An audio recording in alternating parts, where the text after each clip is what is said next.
Vamos começar aqui, então, nossa aula de hoje.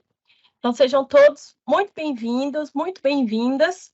Hoje é o nosso Accounting Plus, é o primeiro Accounting Plus, né? Que a gente, então, todo o pessoal aí que participa do Accounting Journey vai ter esses conteúdos extras. Então, tem alguma coisa aí que está na mídia, que está no áudio, a gente sempre vai trazer para vocês. Então, muito bem-vindos, os convidados, né? Vocês puderam trazer aí um convidado. Muito obrigada por terem participado, ex-alunos KBS. E hoje, gente, então, a gente vai falar de criptomoedas. Eu sou a Grazi, gerente de treinamentos aqui da KBS, e eu já estou aqui com o Fábio. Fábio, pode fazer um oi para o pessoal que vai falar aí do account. Ó, gente, não vou nem demorar aqui nas apresentações, justamente para a gente aproveitar todo o tempo, tá bom? E pode passar o slide aí que tem uma fotinho sua aí para o pessoal ver.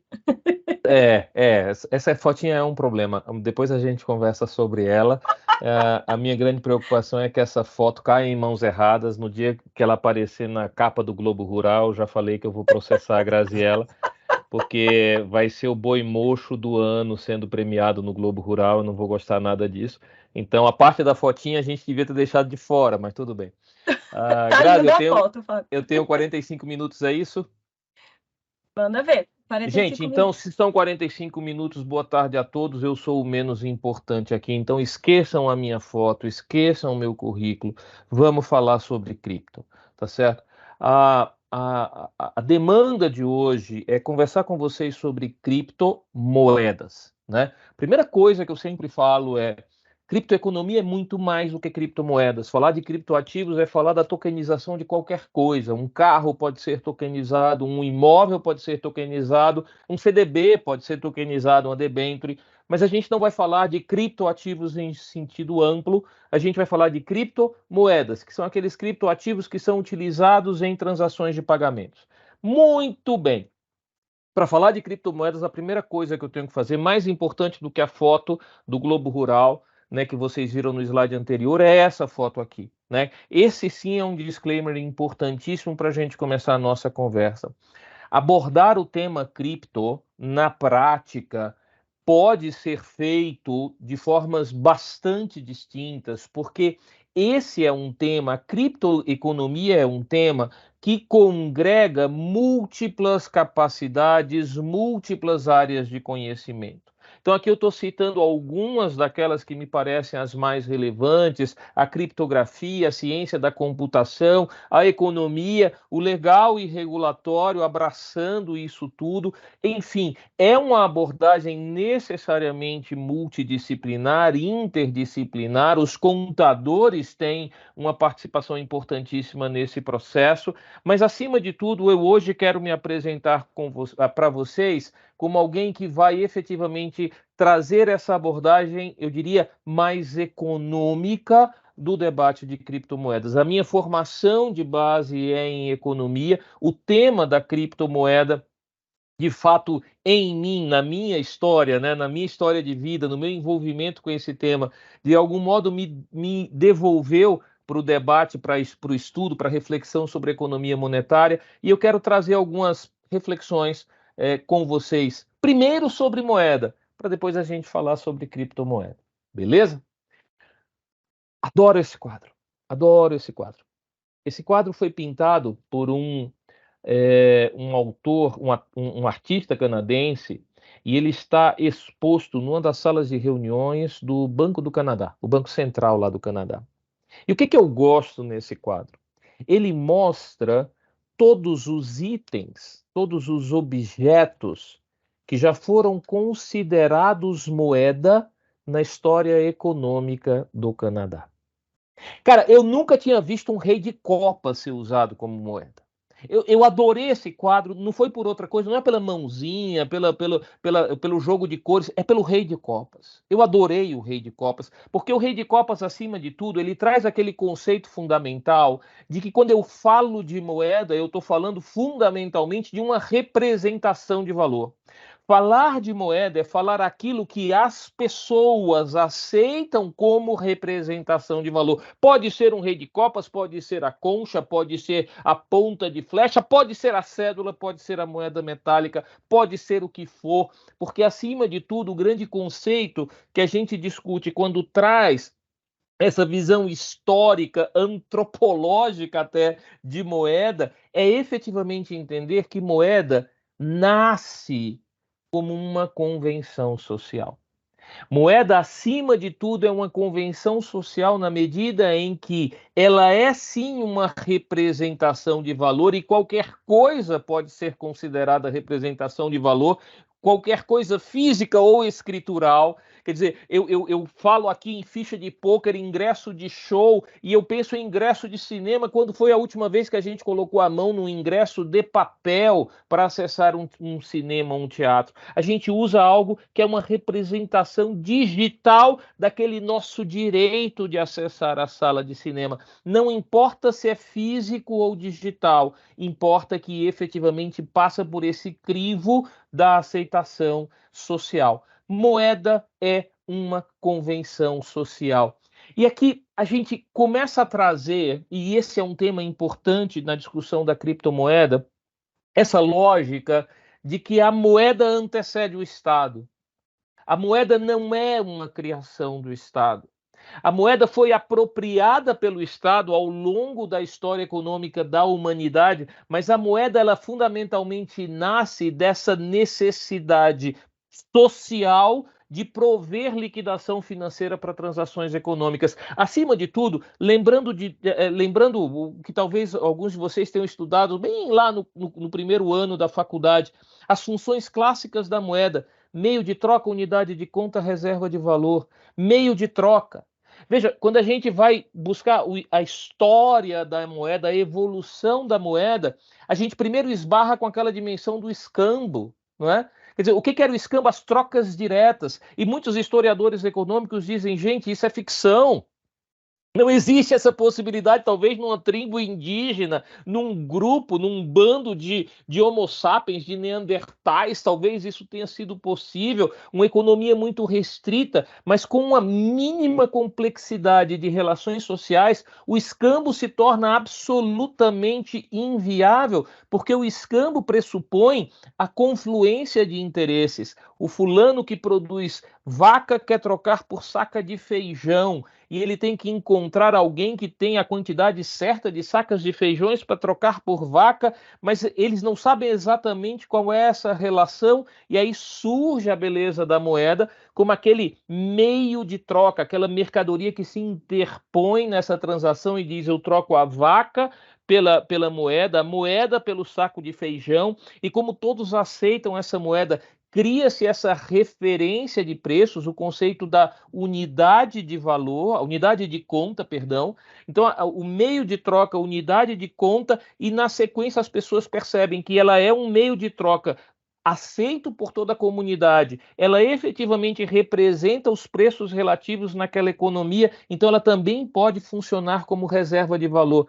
Vejam, a sociedade descobre a beleza, a riqueza, a utilidade desse negócio chamado moeda. E aí começa a evoluir, né? Quer dizer, desde a transmissão de recibos, os IOUs, que dão origem ao que nós temos hoje nas cédulas, a gente tem toda a fase das moedas mercadoria, né? As moedas com valor intrínseco, o nosso próprio termo hoje, receber salário. Salário vem do conceito lá do Império Romano, em que os legionários eram pagos num determinado momento com sal, né? E o pagamento em sal, ele era o salarium daqueles legionários, daqueles soldados romanos, né? A gente tem todo esse tempo da moeda mercadoria que vai mostrando que, além de funcionar como unidade de conta, meio de troca, reserva de valor, a moeda tem que ter características específicas, ela tem que ser divisível, tem que ter portabilidade, fungibilidade. Você começa a cunhar, mais do que cunhar moedas, você começa a definir conceitos do que é uma boa moeda, e aí, num determinado momento da história, surgem os Estados Nacionais dizem, opa, esse negócio é importante mesmo. Se eu quero me firmar como Estado soberano neste território, diante deste povo, eu tenho que ter a capacidade, acima de tudo, de tributar e me financiar nas minhas guerras de conquista. O Estado entra no circuito. De novo, estudar a história da moeda, acima de tudo, mostra que a moeda antecede o Estado. Ela não é uma criação do Estado, mas sim é apropriada pelo Estado. O Estado que efetivamente se apropria e monopoliza a emissão ao longo da nossa história, ele passa a ser efetivamente o emissor central, e num determinado momento esse passivo do Banco Central essa obrigação do Estado de dar valor àquela moeda, ela é estendida para o sistema bancário, o conceito do banco como emissor de moeda através do depósito bancário, o próprio conceito de compulsório está associado a isso. E mais recentemente, a moeda eletrônica, a conta de pagamento, como essas que a gente tem no Nubank e em outras tantas instituições de pagamento, que é uma outra forma de você perder a característica física da moeda e passar a reconhecer a moeda escritural, mas sempre referenciada na emissão estatal. Uma emissão estatal que, em algum momento do tempo, e esse algum momento a gente conseguiria até pontuar, discutir o que foi o padrão ouro, o que foi Bretton Woods, né? Mas basicamente dizer que desde os anos 70 do século passado, gente, não existe essa história de moeda estatal com lastro. Moeda estatal não tem lastro. Sabe o que é o lastro da moeda estatal? A fidúcia. Ela é chamada de fiat money, de moeda fiduciária. Sabe o que é fidúcia? É confiança. Pessoal, qual a diferença do rei de copas para a cédula de R$ 20 que você tem no seu bolso, ou para o seu saldo bancário de R$ 1.000 que você tem no Nubank, vamos lá, na conta de pagamentos? A diferença é em quem você confia. A fidúcia substituiu o valor intrínseco, eu não tenho mais moeda de ouro, e substituiu o lastro. Eu não tenho mais um padrão ouro.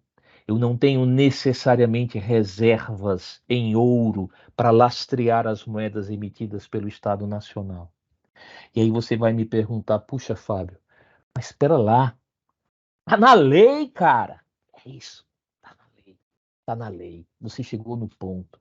A forma que o Estado Nacional, o Estado soberano tem de efetivamente garantir a centralização do seu poder de emissão de moeda. Lembra? Estado não faz o que ele quer. O Estado que faz o que quer é um Estado ditatorial, autoritário. Não é disso que a gente está falando. O Estado não faz o que quer, o Estado faz o que está na lei. E a lei é efetivamente escrita por representantes daquela nação, por representantes do povo. E é a lei que efetivamente hoje, na nossa estrutura social, confere ao Estado o monopólio da emissão desta moeda neste país, que tem curso legal, que tem curso forçado, que tem poder liberatório. Você é obrigado a receber reais se você fizer venda de qualquer produto ou serviço no Brasil.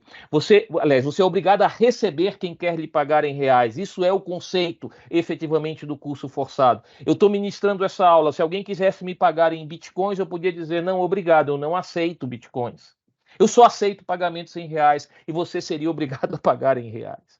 Tá certo? Porque real é o único que tem curso forçado no Brasil. Percebam, o conceito da moeda fiduciária estatal, ele termina se conectando ao conceito da abordagem legal sobre a moeda. Isso que está apresentado nessa tela um facsímile da certidão de nascimento do nosso real brasileiro. A Lei 9.069, que foi a conversão lá da medida provisória que criou o real ainda em 1994.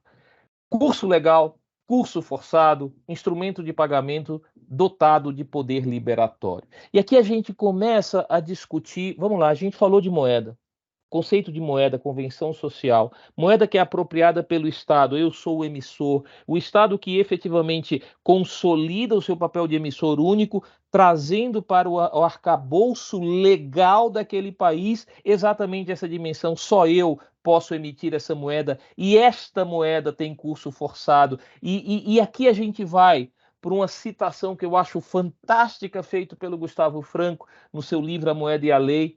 Ele cita Georg Knapp, que foi um economista austríaco do início do século XX, e ele diz: senhores e senhoras, a moeda é uma criatura da lei. Opa!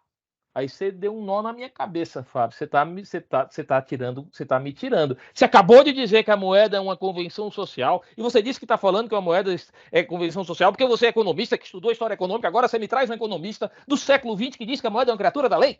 Você está tirando onda. Calma, gente. A moeda é uma criatura da lei. Em que perspectiva? Vamos lá. Aqui de novo, Gustavo Franco.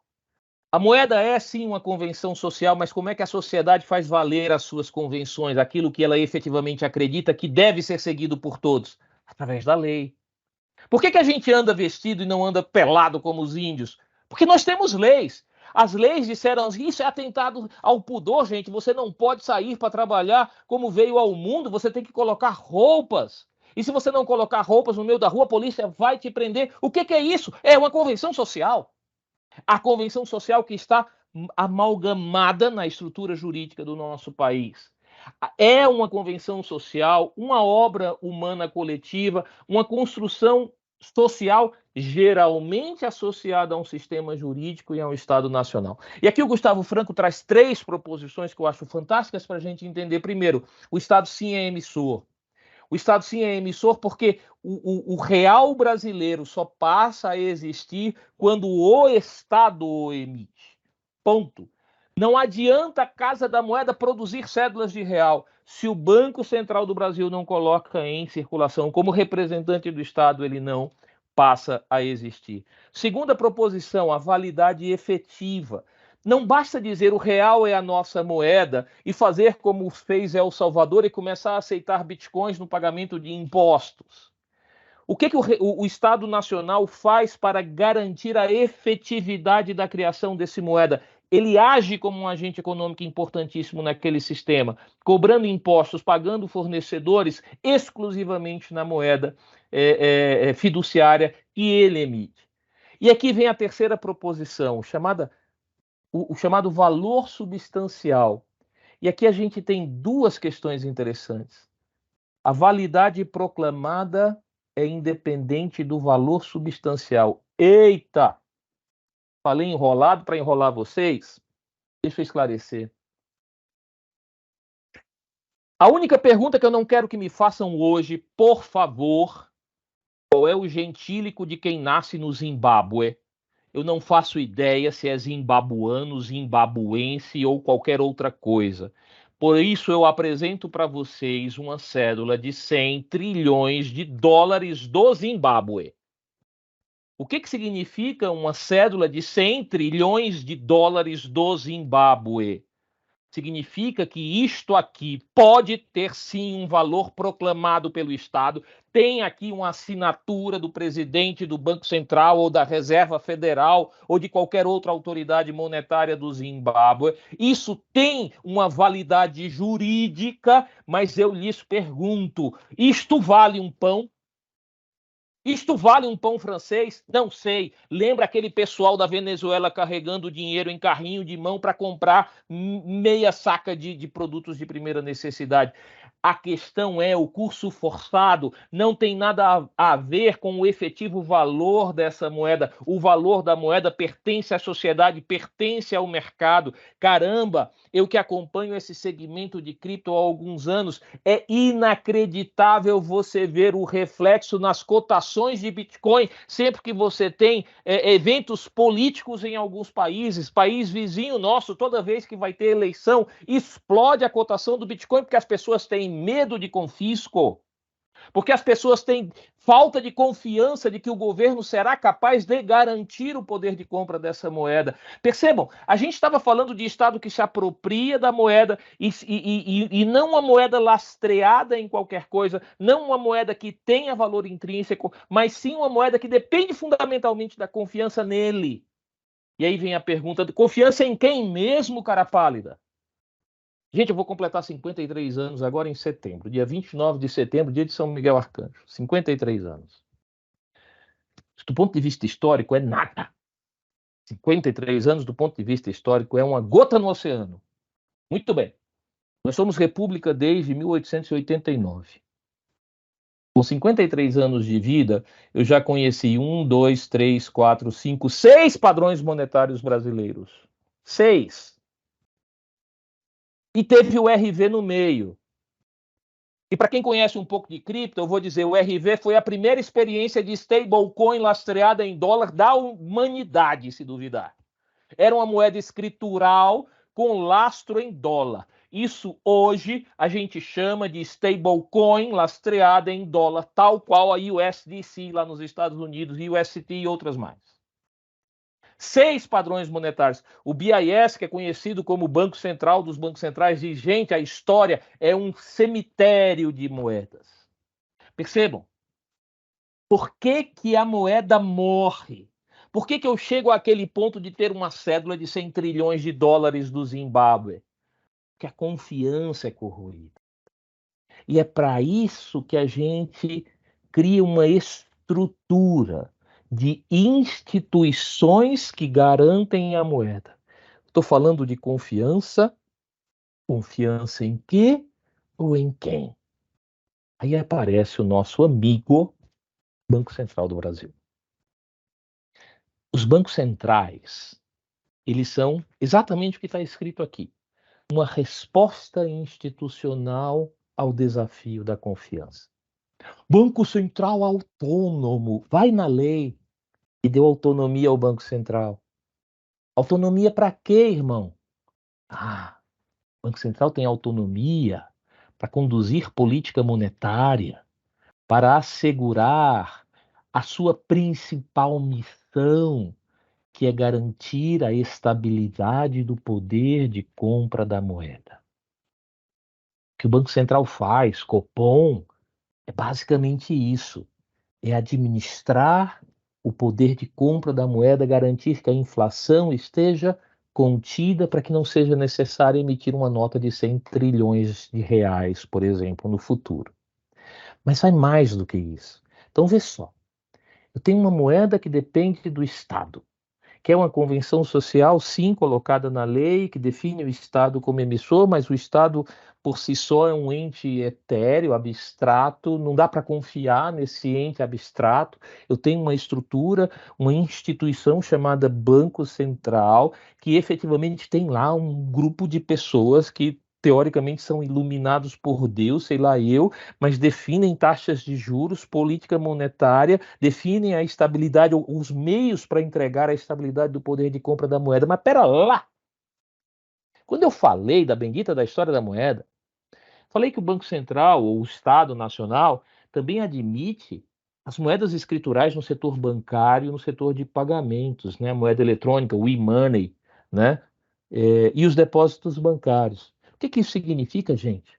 Significa que quando o Banco Central está regulando e supervisionando bancos, ele também está protegendo a moeda. Por quê?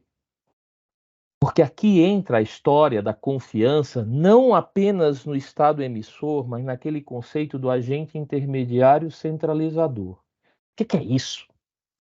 Para que serve um banco? Ok, bancos são intermediários financeiros, ninguém discute. Ok, bancos são prestadores de serviços, cobrança, pagamentos, PIX, ninguém discute. Ok, bancos são emissores de moeda bancária, porque tem aquele efeito multiplicador né, na alavancagem bancária, eu capto R$100 de depósitos, empresto esses R$100 que são captados novamente como depósitos nesse banco ou naquele outro banco, eu tenho um efeito multiplicador de criação de moeda através dos depósitos à vista captados pelos bancos. Para isso serve compulsório. Compulsório é, em última análise, instrumento de política monetária. Mas espera lá, tem uma função dos bancos que por vezes a gente não consegue perceber quão importante é. Eles são bookkeepers. Eles são guarda-livros. Eles nos protegem do conceito de double spending. Porque o nosso dinheiro é mais e mais eletrônico. Desde que o padre, o pároco da minha paróquia, colocou um bendito de um adesivo no jornalzinho da missa do domingo, dizendo: você pode fazer sua oferta com Pix, está aqui a minha chave da paróquia Nossa Senhora Mãe da Igreja. Desde esse dia eu nunca mais passei a andar com dinheiro na minha carteira. Eu não uso cédula de papel. Eu faço Pix para guardador de carro na rua, para menino empacotador de compras no supermercado e para oferta na missa nos domingos. Eu não uso dinheiro, o meu dinheiro é eletrônico.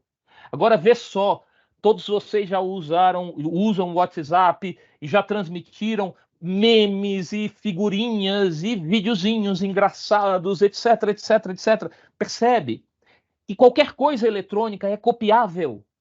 O que me garante que aqueles R$100 que eu tenho na minha conta corrente, eles não serão utilizados N vezes para pagar N pessoas com o mesmo dinheiro?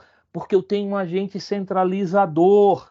Eu tenho um banco que diz: opa, se o Fábio sacou R$100, eu capo esse valor da conta corrente dele. Isso sai do extrato. Eu controlo o extrato dele. Percebam, os bancos, eles não são apenas intermediários financeiros, eles são agentes importantíssimos na sustentação de todo o nosso sistema monetário. Wells Fargo, São Francisco, 1906. A foto à esquerda, perdão, à direita, à esquerda, vamos começar pela esquerda. A esquerda era o prédio do Wells Fargo, no início do dia, em 1906. Essa foto à direita é o que sobrou desse prédio depois do grande terremoto, que simplesmente arrasou a cidade. Foi um mega terremoto, estima-se que ele tenha chegado entre 7,9 e 8,3 na escala Richter, que ainda não havia sido criada. Ele trouxe um colapso na rede de gás e causou incêndio. Ele destruiu metade da cidade, deixou 200 mil residentes literalmente desabrigados. Por que eu estou contando essa história? Por conta desse cara que aparece aqui, chamado Frederick Lippmann. Frederick Lippmann está por trás de uma das frases que eu, que acompanho bancos aí há mais de 30 anos, sempre achei fantástica. Foi essa frase que está no título desse slide: Building Destroyed, Vault Intact, Credit Unaffected. Foi um telegrama do presidente do Wells Fargo para todos os seus clientes, dizendo: não se preocupem, o terremoto destruiu o meu banco, mas o cofre está intacto. E porque o cofre está intacto, o meu crédito continua unimpaired, como escreveu o Lippmann, continua inalterado, continua vigente. Eu achava isso fantástico, mas não conseguia entender. O que tem a ver o crédito com o cofre, homem de Deus? E aí eu fui estudar a história. Esse cara, o Frederick Lippmann, quase que morre. Conta o relato daquele episódio que ele só saiu da agência, daquele prédio do Wells Fargo, quando os policiais invadiram e disseram: se vocês não saírem agora, vocês todos vão morrer, ou não me responsabilizo. E por que ele ficou preso na agência? Porque ele ficou pegando todos esses livros que estão aqui do lado direito, que eram os ledgers, eram os livros razão, onde os caixas anotavam à mão toda a movimentação financeira. O Lippmann e toda a sua equipe, eles cataram esses livros que ficavam lá no back-office, exatamente atrás dos caixas, né? Ficavam lá para que o cara atendesse o cliente no guichê, fosse lá e anotasse a transação. Eles pegaram todos esses livros e colocaram no cofre e só saíram do banco quando o cofre estava com todos os livros. Daí é que vem a lógica. O crédito não foi afetado porque eles conseguiram preservar os registros das movimentações financeiras e o banco, como intermediário financeiro, empresta o que ele capta. E ele tem a obrigação de devolver para o depositante aquilo que ele captou. Quando eu estou falando de banco, o que importa no banco não é o seu prédio. Eu diria que nem mesmo são as pessoas, o que importa no banco é o registro. E isso que hoje em dia a gente chama de core bancário, o registro do conta corrente do crédito.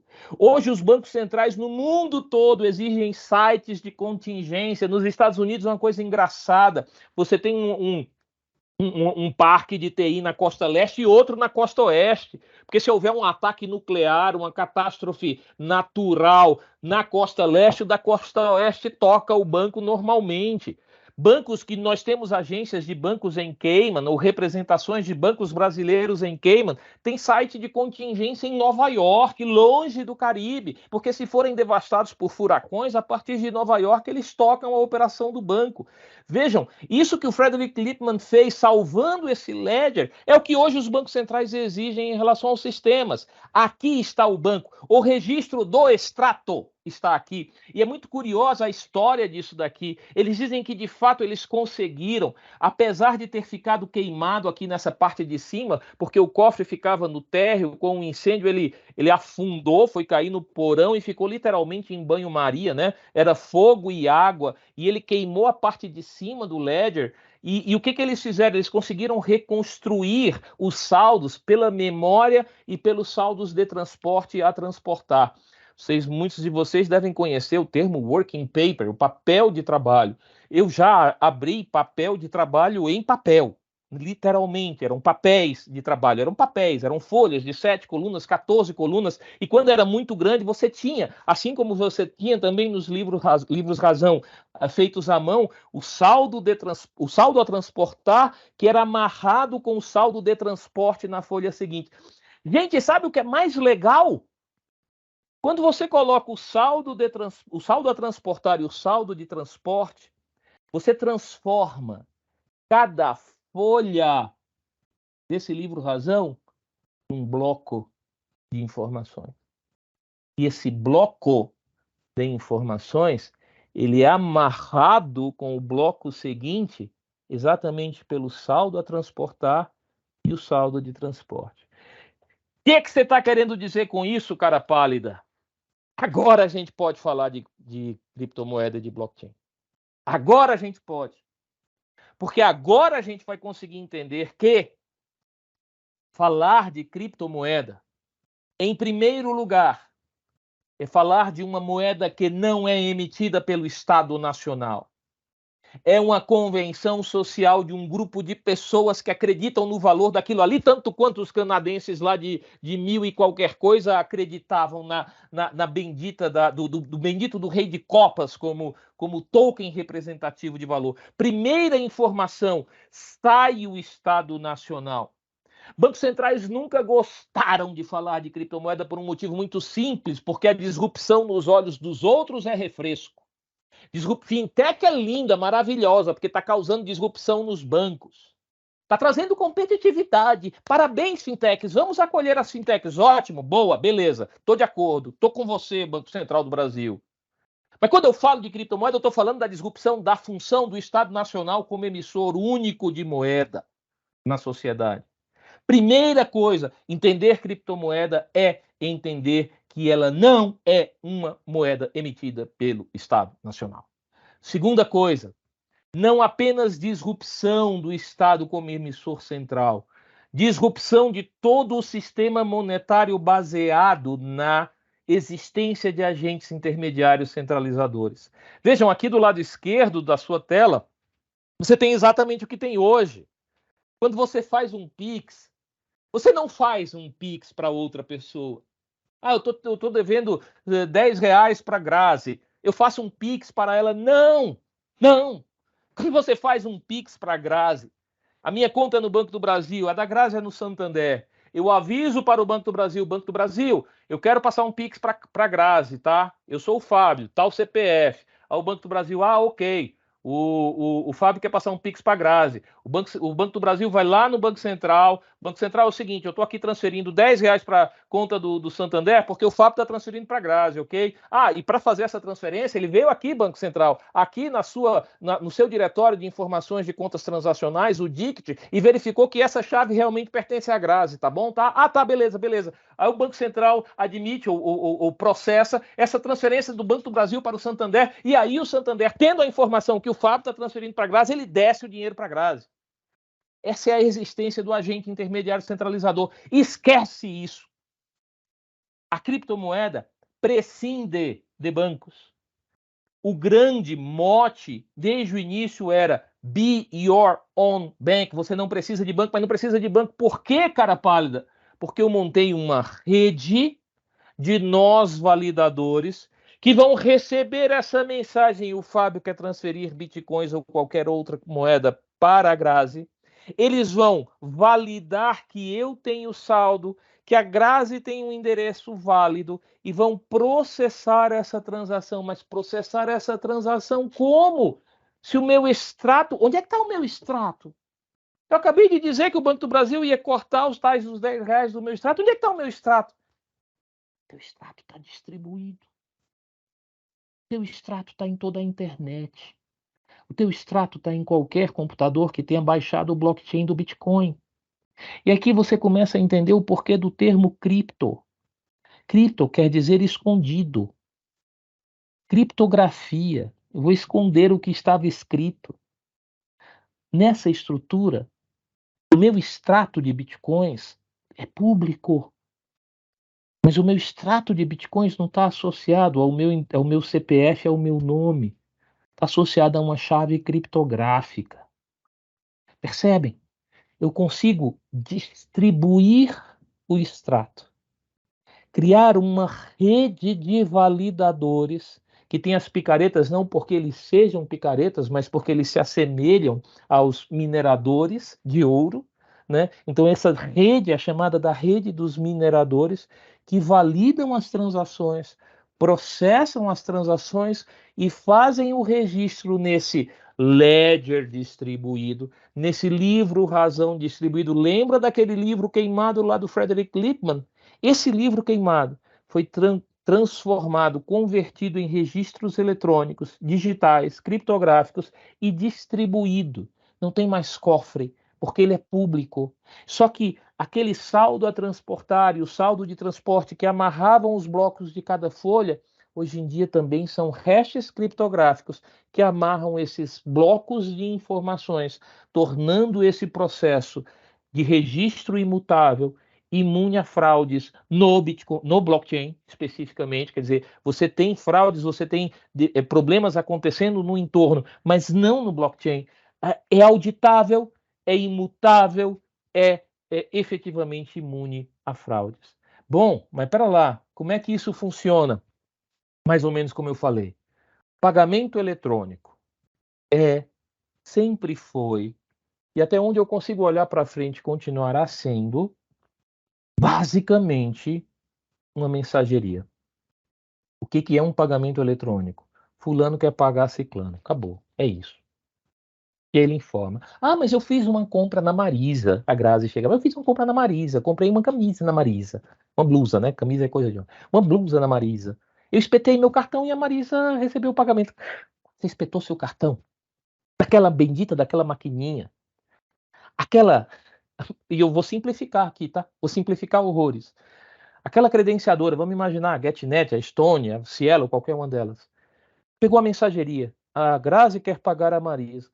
Ela foi ao computador central da Mastercard, vamos imaginar que era uma bandeira Master, lá nos Estados Unidos, e diz a Grazi quer pagar a Marisa, com um cartão emitido pelo Santander Brasil.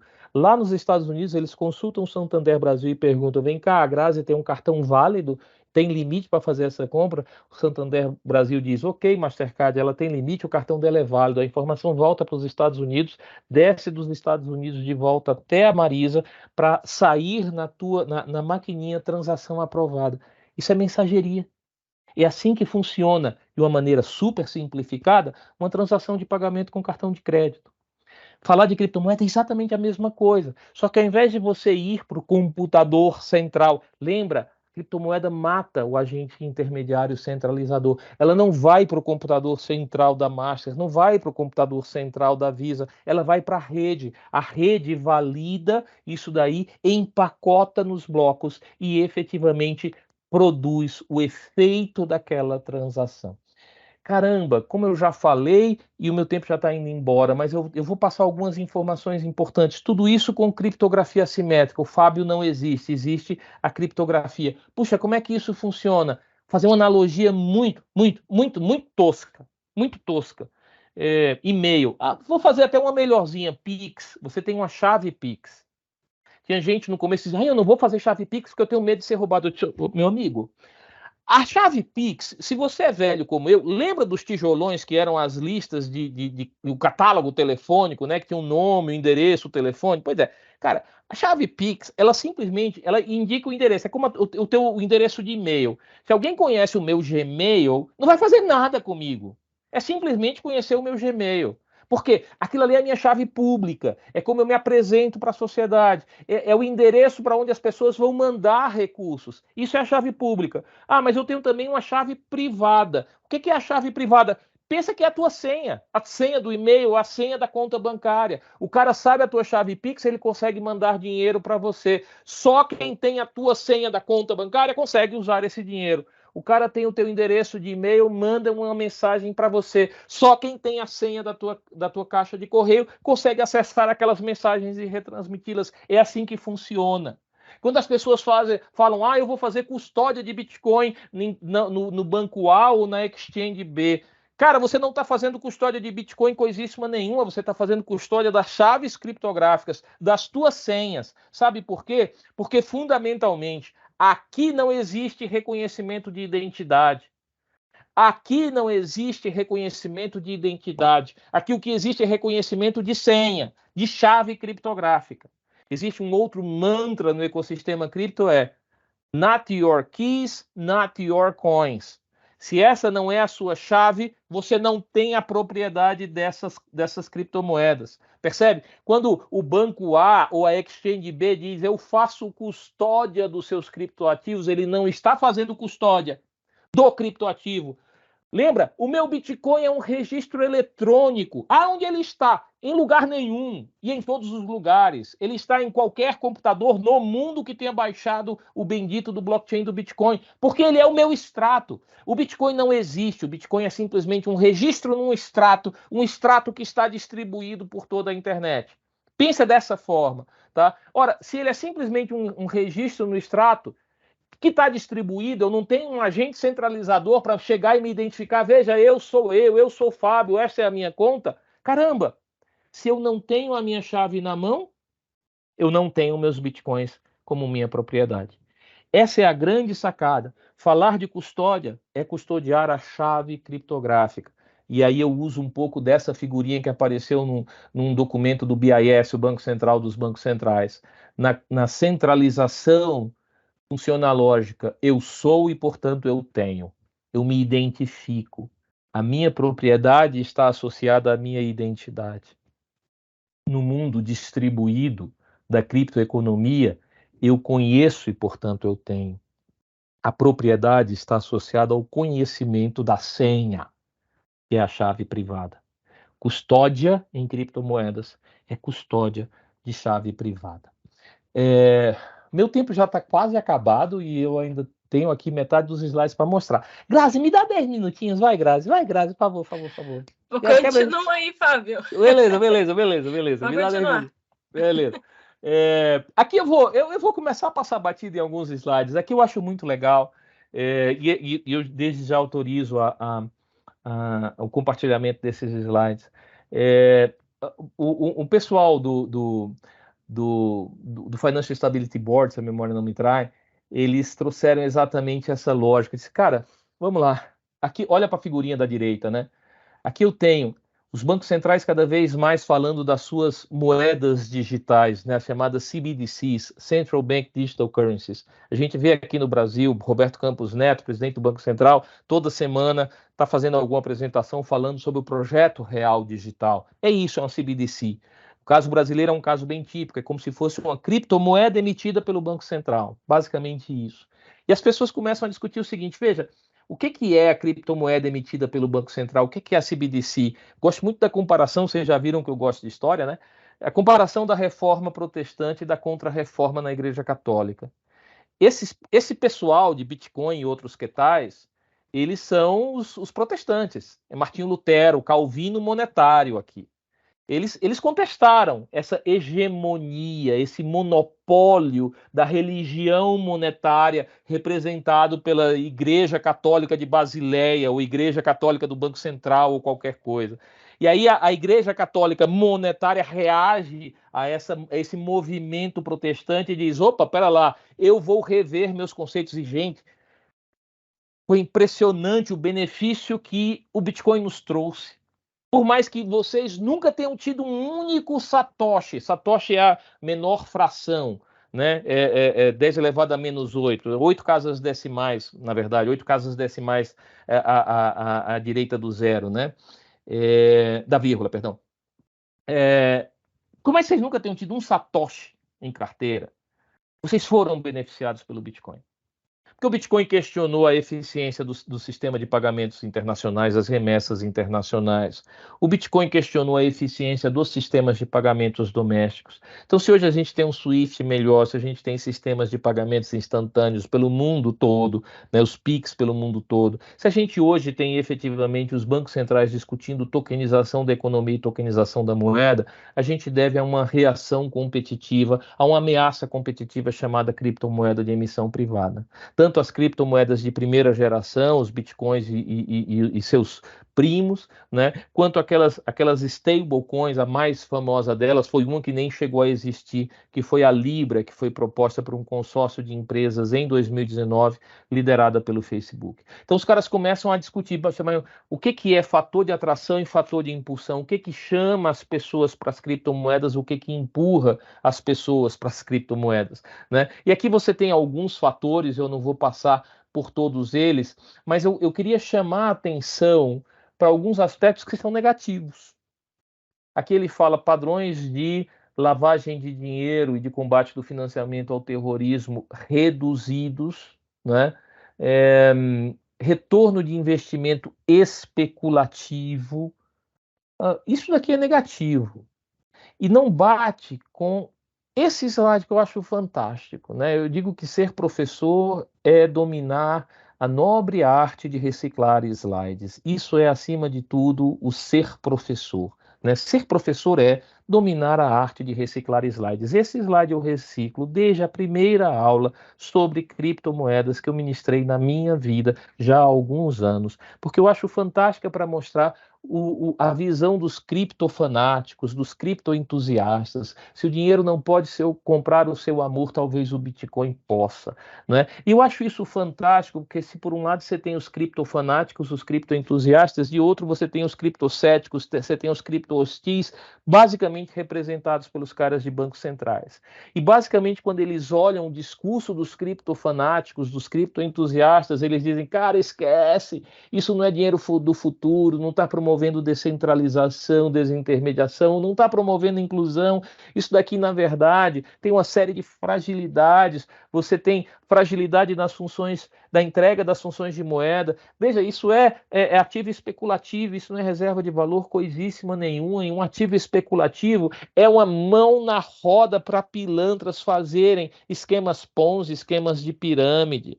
Vai devagar como andou. Aqueles esquemas Ponzi que no passado já foram feitos com boi gordo, com ovo de avestruz, no caso do avestruz master, hoje em dia estão com Bitcoin. Não vem com essa que você promoveu a desintermediação e, portanto, você não está mais sujeito às crises financeiras, como da crise financeira global de 2008, que, bicho, acabou de quebrar um exchange importante, a FTX, trazendo prejuízo para muita gente. Antes dela teve a Mt. Gox no Japão, em 2014, trazendo prejuízo para muita gente. Esse pessoal tem importância sistêmica no ecossistema. E outra coisa, essa história de inclusão, liberdade, privacidade é muito boa, e é mesmo. Eu já fiz compra na internet pagando em Bitcoin, porque eu nunca tive uma mega carteira, mas sempre tive uma pequena carteira para testar isso daqui e poder falar. Cara, é uma coisa de louco. É uma coisa de louco você Você não faz nada. Você não entrega nome, CPF, cartão de crédito, CVV, nada. Você escaneia um QR Code e tá pago. Tá pago. Ele é seu. Você não aparece. Privacidade máxima, né? E aí os caras dos CryptoX dizem, isso daqui é lindo, maravilhoso, privacidade máxima, etc. Mas, está viabilizando compras de produtos ilícitos na dark web, extorsão em ataques cibernéticos, lavagem de dinheiro, de corrupção, etc, etc. Os dois lados dessa moeda, em que basicamente fazem com que esses agentes do ecossistema, os mineradores, os próprios usuários, as exchanges, as empresas que viabilizam pagamentos, os que fazem a custódia, né, o armazenamento das chaves privadas, eles sejam enxergados como agentes que precisam ser regulados. Especialmente por conta de um movimento internacional de trazer esse pessoal para dentro de toda a estrutura de prevenção à lavagem de dinheiro, GAFI, né, o Grupo da Ação Financeira Internacional na sigla em português, ou como é que chama em inglês? FATF, né, Financial Action Task Force. O GAFI ele traz esse conceito dos Virtual Asset Service Providers, né, os provedores de ativos, de serviços de ativos virtuais, e diz: vocês precisam regular esse pessoal e trazê-los para esse sistema de prevenção da lavagem de dinheiro, em que basicamente eu tenho as entidades reguladas monitorando o comportamento dos seus clientes, sendo reguladas e supervisionadas pelos órgãos de controle, nesse caso bancos, pelo Banco Central, e fazendo comunicações à Unidade de Inteligência Financeira, o COAF, que vai acionar todo o aparato, né, de investigação e de punição do Estado brasileiro, Ministério Público, polícia, os demais órgãos, né, o Judiciário. O que basicamente se fala? Além de bancos e outras instituições financeiras, vamos incluir esses Virtual Asset Service Providers, os benditos dos VASPs. Basicamente é isso que está sendo feito, e aqui eu já estou correndo para terminar, né? Aqui a gente tem um pouco da visão de Banco Central, de Receita Federal e de CVM numa perspectiva histórica. Eu gosto sempre de lembrar que a Receita Federal do Brasil deu razão ao Ronald Reagan, né? Ronald Reagan tem uma frase, né, teve uma frase que eu achei fantástica. Ele diz assim, gente, a ação do governo na economia pode ser resumida a 3 frases muito simples. Se mexe, tribute. Se continua a se mexer, regule. Se para de se mexer, subsidie. Eu achei isso fantástico, porque é exatamente o que a gente está vendo com a criptoeconomia. Começou a se mexer, tributou. Primeiro órgão estatal que definiu o que era criptoativo e que fez alguma intervenção regulatória sobre esse ecossistema foi, pasmem, a Receita Federal do Brasil. Para quê? Para tributar os ganhos de capital.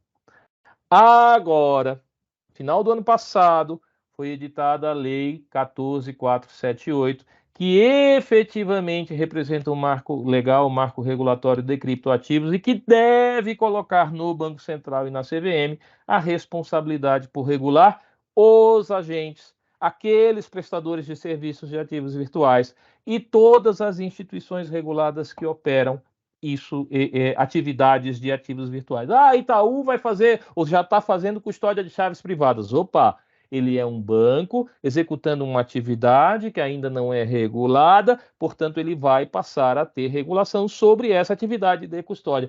O BTG faz isso, a Genial faz aquilo. Atividade e agentes regulados por essa lei, regulados pelo Banco Central. Eu vou passar meio batido nos destaques da lei, mas basicamente entendam. O que a lei faz? Pega todas aquelas broncas dos cripto-hostis e endereça. Isso aqui pode ser usado para lavagem de dinheiro, então vamos ajustar a lei de lavagem de dinheiro para tipificar isso como crime. Isso daqui pode ser usado em esquema de pirâmide, esquema Ponzi, então vamos efetivamente proteger o consumidor e criar um aparato legal que permita perseguir e punir esse pessoal que efetivamente está colocando a poupança popular em risco. Mas eu tenho exchange que quebra. Beleza, o banco também quebra, né? O que a gente fez para mitigar o risco do banco quebrar? A gente criou todo um aparato de regulação prudencial, de conduta operacional, que permite o monitoramento pelo Estado para mitigar o risco do banco quebrar. Vamos fazer a mesma coisa com os benditos dos prestadores de serviços de ativos virtuais. O Banco Central entrar, não sei se vai ter requerimento de capital de Basileia, mas requerimento de capital, gestão de riscos, requisitos de governança, de transparência, isso certamente virá, muito provavelmente, segundo o próprio Banco Central está divulgando, já a partir de 2024. Isso é slide do diretor de regulação do Banco Central, slide recente, de 2 meses atrás, em que ele divulga a agenda regulatória para 2023 e dizendo, gente, ainda neste ano, até o final deste ano, a gente vai colocar em consulta pública as nossas primeiras normas sobre ativos virtuais, muito provavelmente já para passar a valer no primeiro semestre do ano que vem. Né? Então, essa é a lógica que está sendo apresentada pelo Banco Central, o que é bom, né? O que é muito bom, porque o que vai fazer? Vai trazer maior segurança para esse ecossistema. Estava falando com um colega que tem precatórios, eu disse, puxa, por que você não tokeniza? Eu conheço empresas que fazem. Qual empresa? Puxa, a primeira que veio na minha cabeça, a MB Digital Asset do grupo Mercado Bitcoin, do grupo 2TM, né? O mesmo grupo do Mercado Bitcoin, que é a maior exchange brasileira. Primeira pergunta que o cara me faz, isso é regulado? Percebe? Regular significa oferecer segurança jurídica para investidores, para aplicadores, para usuários, lato sensu, tá bom? Como é que isso é hoje? É usado para bandidagem?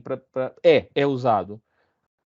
É representativo? Não, não é representativo. O que eu costumo dizer é que se a lavagem de dinheiro que aconteceu no contexto da Lava Jato tivesse acontecido com o Bitcoin, nós teríamos causado um movimento importantíssimo nos preços do Bitcoin no mundo.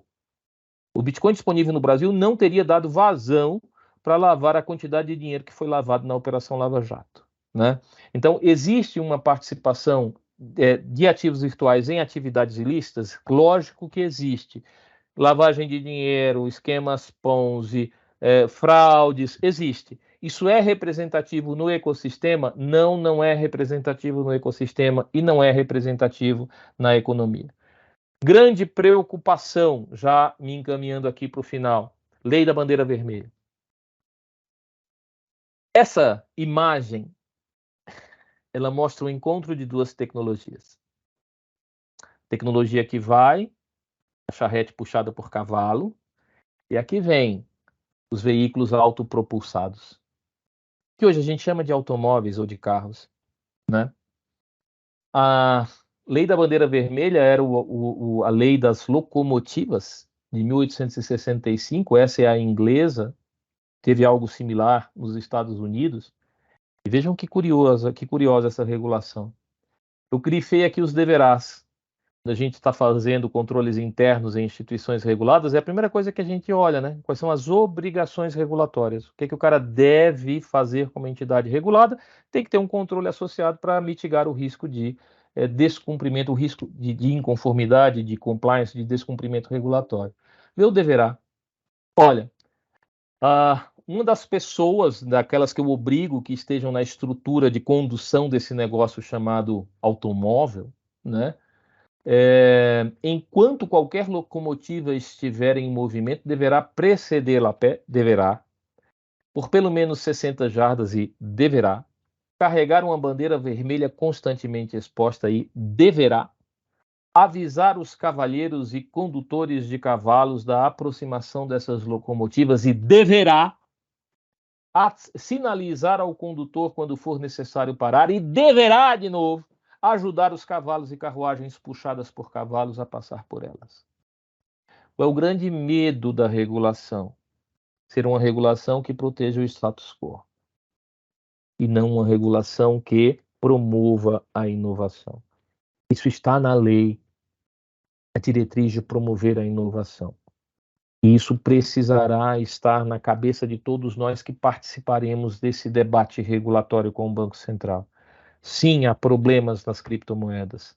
Sim, elas podem ser utilizadas para fins ilícitos. Sim, podem ser utilizadas na compra de drogas na dark web, de armas na dark web, podem ser utilizadas para evasão de divisas, podem ser utilizadas para lavagem de dinheiro, podem ser utilizadas para fins ilícitos, até para financiamento de terrorismo. Sim, isso está comprovado, mais do que comprovado. né? Tem site de organização terrorista que coloca, inclusive, as diferentes armas. Aqui é um obus, aqui é uma K-47, tantos bitcoins, está aqui minha chave pública, pode pagar para mim, né? Sim, ela é utilizada, mas ela tem aspectos positivos que podem e devem ser valorizados, trazendo benefício para a sociedade. Por quê? A gente falou de história econômica até o presente. Quando a gente olha para o futuro, a gente olha num grande potencial de tokenização da economia. Essas são imagens de um documento da OCDE de 2 anos atrás. E eu gosto muito dessa conclusão que está aqui no canto inferior esquerdo. O potencial de tokenização de ativos é teoricamente ilimitado, pois qualquer ativo real pode ser supostamente colocado no Bitcoin, no blockchain. E quer saber? Isso daqui, qual é o verdadeiro debate? Sabe quem é o autor dessa provocação, dessa reflexão? Não sou eu, não é a KPMG. É um cidadão chamado Roberto Campos Neto, que também nesse domínio da arte de reciclar slides, em todas as apresentações sobre real digital, todas as que eu vi do Roberto Campos, tinham um slide com essas provocações. Qual é o verdadeiro debate? Estamos migrando para uma economia tokenizada? E a resposta é sim. A transformação principal é a tokenização de ativos para a negociação. Estamos falando de extrair valor de um ativo digital, que pode ser arte, foto, propriedade, ideias e até dinheiro. Vejam, a gente falou de passado, a gente falou de presente, a gente falou de futuro próximo, agora a gente olha mais distante ainda e a gente vê.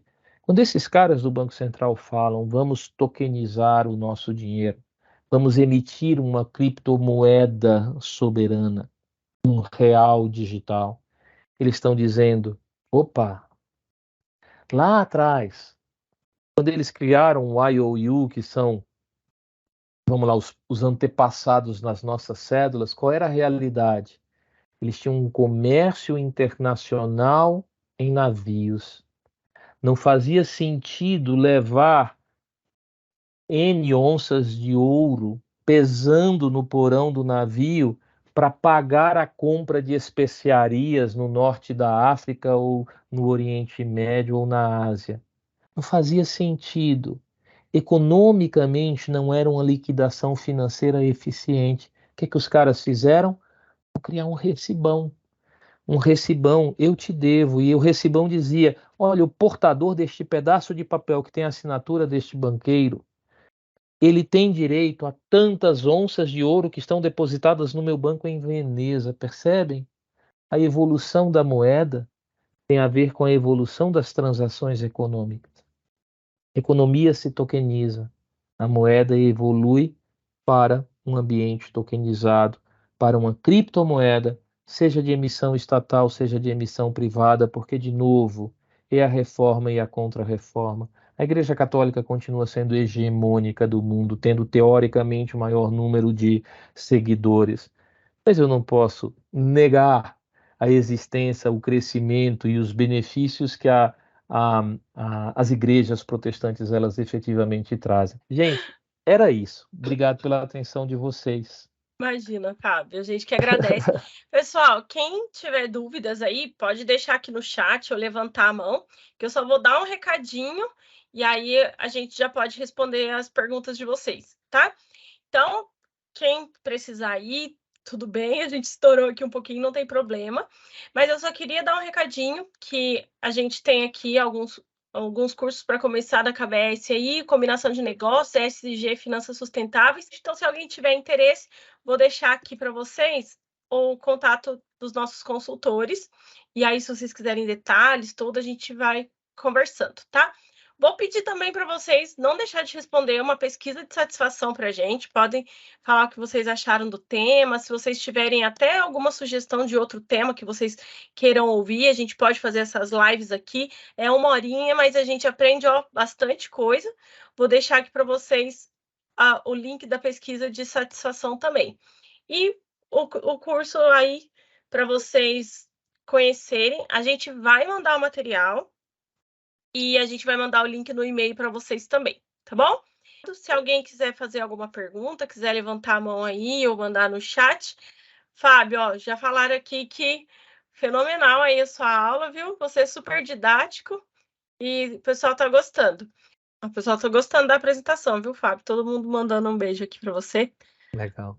Tem uma mão levantada aqui. Fábio Vasconcelos. Fábio, fica à vontade, pode abrir o microfone. Primeiramente, como eu escrevi ali, fenomenal, xará, né, o Fábio.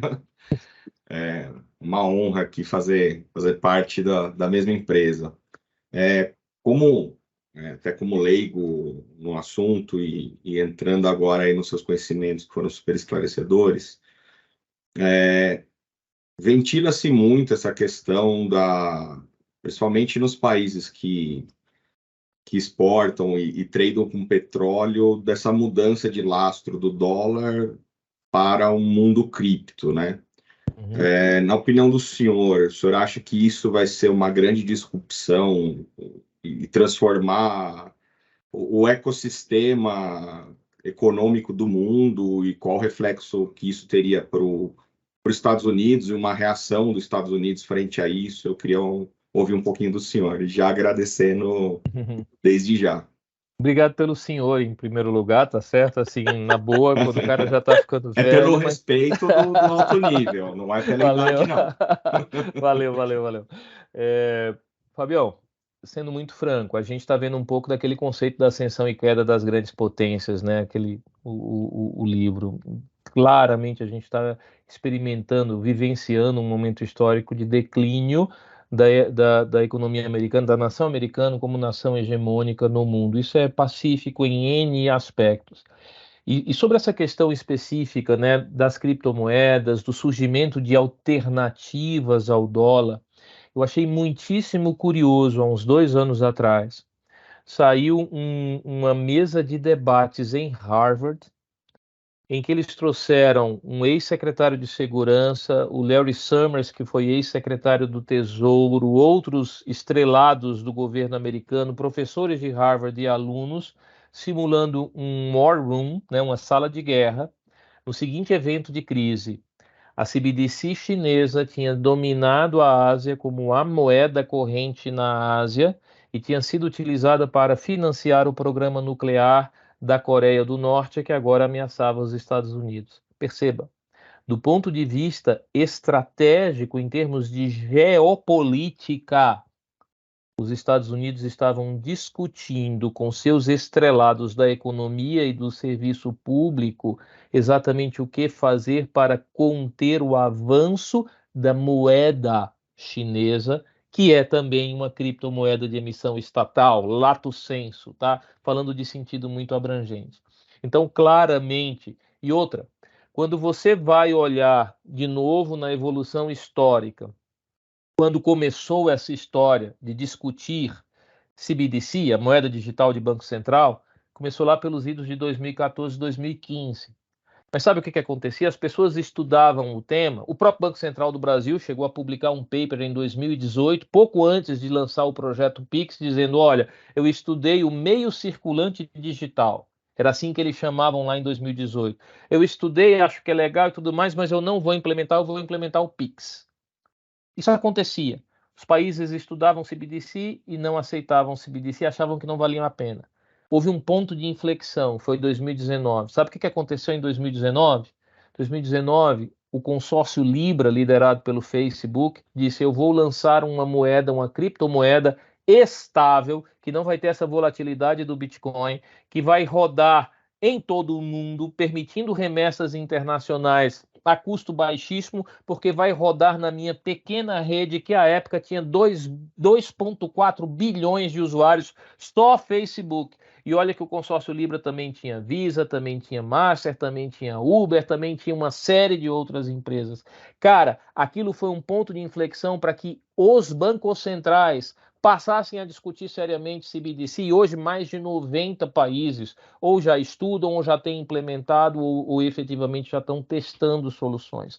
E aí eu te mostro a ameaça competitiva da moeda fiduciária, da criptomoeda fiduciária chinesa, que faz os Estados Unidos discutirem em fóruns de geopolítica, e a reação dos bancos centrais com medo de perder sua soberania monetária, e isso foi claramente documentado em correspondências para o G20, em documentos do Financial Stability Board, dizer, olha, uma criptomoeda como a Libra, que é uma stablecoin de alcance global, ela põe em risco a soberania monetária, ela pode causar a substituição monetária, as pessoas vão abandonar o peso argentino, o peso venezuelano, o dólar do Zimbábue, ou eventualmente até o próprio real, para terem seu patrimônio não em dólares, não em euros, mas sim em libras.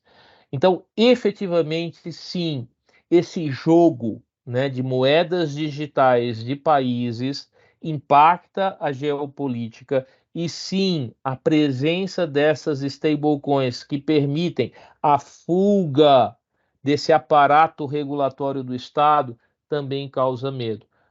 O que acontece com isso? Um esforço cada vez maior por integração, para garantir que tudo muda, mantendo-se sempre como sempre foi, né? Mudar tudo para manter como sempre foi, é a grande lógica do pessoal que quer manter o status quo.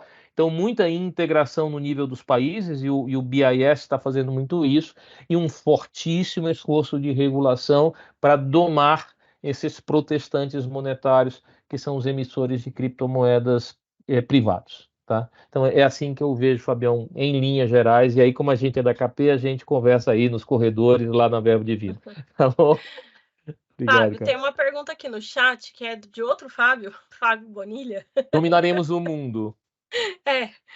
E ele pergunta aqui se a criptomoeda e as suas regulações com tecnologias como o blockchain podem acelerar o mercado de carbono. Sem dúvida, esse é um caso de uso que está sendo bastante explorado, né? Porque é um pouco da linha daquilo que eu mostrei lá do paper da OCDE, a tokenização de qualquer coisa. Então, em última análise, você também pode tokenizar créditos de carbono. E qual é a grande vantagem da tokenização de qualquer coisa? Eu comentava ontem mesmo com um colega dizendo que eu conheci um escritório de advocacia aqui de Santos, que estava assessorando investidores brasileiros na compra de tokens do carro de Velozes e Furiosos filmado no Japão, né? Houve esse filme, acho que alguns de vocês podem ter assistido, e pela lei japonesa, o carro daquele filme que se tornou famoso por causa daquele filme, se tornou um item de coleção valioso, ele só pode ser comercializado 10 anos depois. O que os caras fizeram? Tokenizaram o carro. O que significa tokenizar? Transformar aquele bem ou aquele ativo em frações ideais, que são tokens criptográficos, que serão comercializados na infraestrutura blockchain, ou seja, literalmente 24/7 por 365 em todo o globo. Pensa bem, qual é o grande problema dos reguladores com o Bitcoin? O Bitcoin não está ligado a uma fronteira, a um país. Ele está ligado ao ciberespaço. É até complicado falar em evasão de divisas com o Bitcoin, porque na prática o Bitcoin é um registro escritural naquele ledger distribuído que a gente já viu. Percebe? Então, quando você tokeniza, você amplia o mercado e dá liquidez.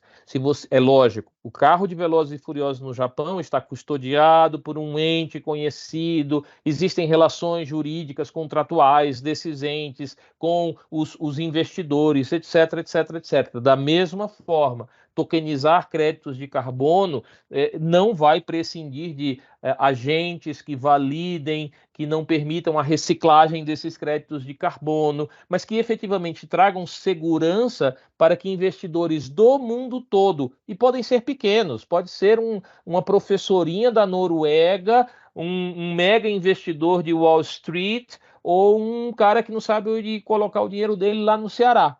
Qualquer um desses 24 horas por dia, 7 dias por semana, 365 dias do ano, pode estar investindo numa fração ideal desse token, né, dizendo eu quero salvar o planeta e vou dar aqui meus R$10 para salvar o planeta e vou investir nisso. Então, sim, existe um caso de uso bem interessante em relação ao mercado de carbono e se for bem feito, que isso tem que ser bem feito, trazendo segurança. Não pode deixar a picareta entrar nesse mercado. Se for feito com segurança, com regulação, com auditoria, isso tudo funciona e funciona bem e sim acelera bem esse mercado.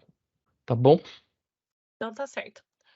Fábio, então, muito obrigada. Obrigado, pessoal, que ficou aqui até agora. Se vocês ainda, né, parece aí alguma dúvida para o caminho, vocês podem mandar mensagem para a gente, eu conecto vocês com o Fábio. Então, fiquem à vontade, se precisar de qualquer coisa, só acionar a gente, tá bom? Obrigado. Fábio, obrigado, pessoal. Obrigado. Espero te encontrar no Tendências em Finanças, que vai ser lá em setembro, hein? Legal. Abraço a todos. Beijo, tchau, boa gente. noite Até para mais. vocês.